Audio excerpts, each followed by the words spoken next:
Гусул алгандан кийин жыныстык мүчөдөн уруктук ак нерсе чыкса, гусул бузулабы? Жана кошулгандан кийин дароо гусул алса болобу? Мындайда өзү эң жакшысы туганда гусул алгандан кийин, кошулгандан кийин, же болбосо түшүркөгөндөн кийин туруп бир бошонуп заара кылып алыш керек дагы.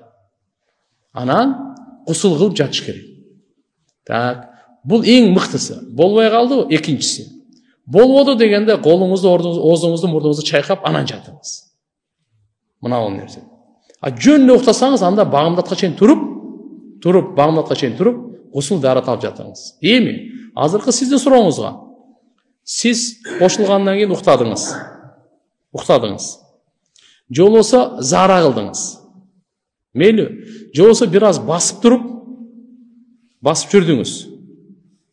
Ушудан кийин эгерде гусул алдыңызда, гусулдан кийин уруктук чыга турган болсо, кайра гусул кайталабайсыз.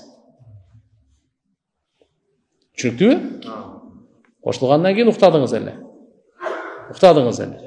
Же болбосо заара кылдыңыз. Уктадыңыз, же заара кылдыңыз. Эки болду, же болбосо бир топ басып жүрдүңүз.